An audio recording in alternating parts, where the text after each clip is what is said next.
Salutare, dragii mei!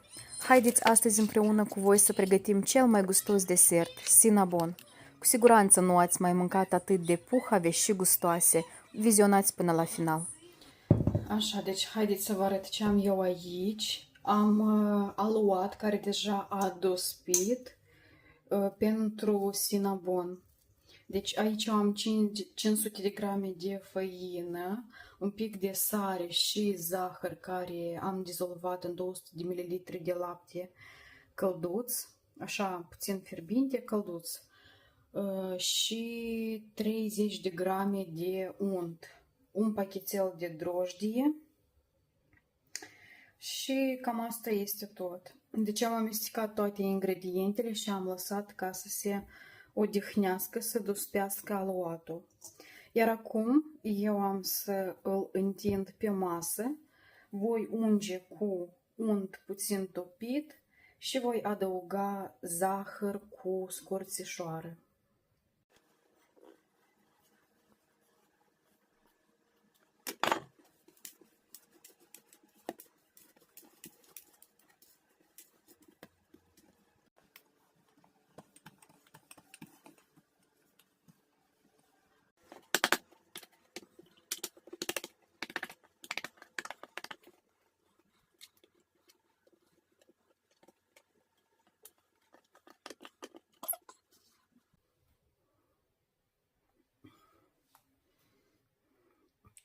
Deci eu aici am unt topit la temperatura camerei.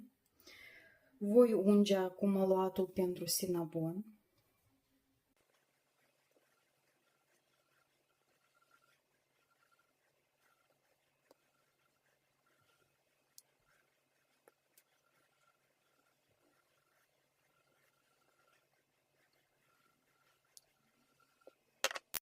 Într-un bol am pus zahăr, scorțișoară și puțină vanilie. O să amestecăm tot.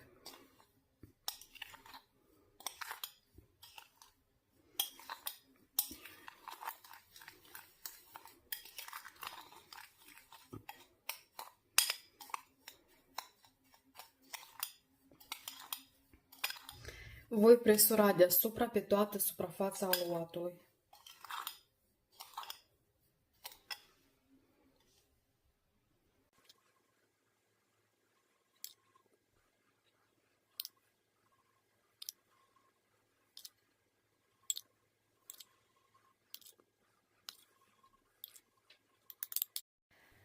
Iar acum am să rulez aluatul.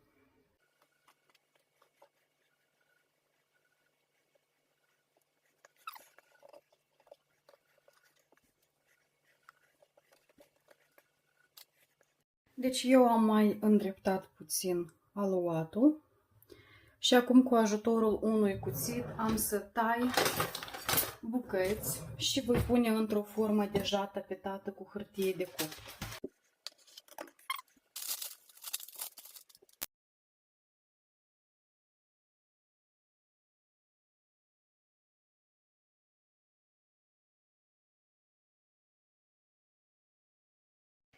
Deci iată așa arată ele deja în formă. Le mai las încă 30 de minute ca ele să mai crească puțin, după care am să le dau la cuptor. Când lăsați să crească aluatul, acoperiți cu un prosop. A trecut 40 de minute din momentul în care am lăsat cinnabonurile să crească. Deci iată așa arată ele. Iar acum eu am să le dau pentru 20-25 de minute la 160-180 de grade. Deja o să joc cu cuptorul în dependență de cum vor crește cinnabonurile. Revin mai târziu cu rezultatul. Deci uitați-vă, am scos din cuptor, sunt fierbinți. Au stat 30 de minute la 160 de grade. Acum urmează să le dau cu glazură pe deasupra.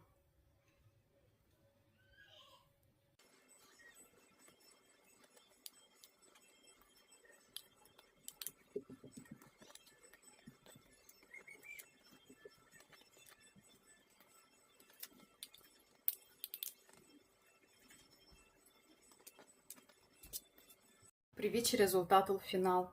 După ce le-am uns cu toppingul nostru pe deasupra, uitați-vă cât de bine arată, dar cât de moi sunt, puhave, frumoase și gustoase cu siguranță.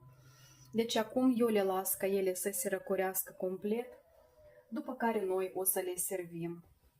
Sunt încă suficient de fierbinți. Iată așa, uitați-vă. Sper că v-a plăcut rețeta și o să încercați și voi să faceți.